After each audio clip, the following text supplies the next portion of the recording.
এই যে ডাক্তার সাহেব দেখেন, এই যে চোখের কি অবস্থা দেখেন, ভালো করে দেখেন। আমি ওরে বলছি যে চলো ডাক্তারের কাছে যাই, মানে তার সময় নাই, ধৈর্য কম তো, এই কারণে ভিডিও পাঠাইছে, বলছে ওষুধ নিয়ে এসো।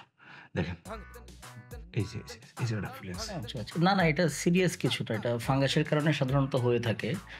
এটা সেরে যাবে। এটা একটা ড্রপ, একটা না 2 মাস ইউজ করতে হবে। 2 মাস?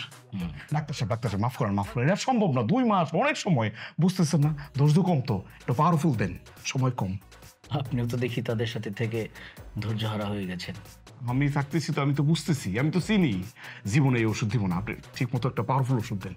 আচ্ছা ঠিক আছে, দিচ্ছি। তারপরে ওটা হলে ভালো হতো। আমি এখন যে ওষুধটা দিচ্ছি এটা মিনিমাম 1 মাস ইউজ করতেই হবে। আবার 1 মাস? হ্যাঁ, এবং সকাল বিকাল। আর একটু কমানো যায় না? না, 2 মাস যেটা ছিল এটা সকালে এবং বা দুপুরে একবার দিলেই হতো, আর এটা সকাল বিকাল দিতেই হবে। 2 ফোঁটা করে দিবে। আচ্ছা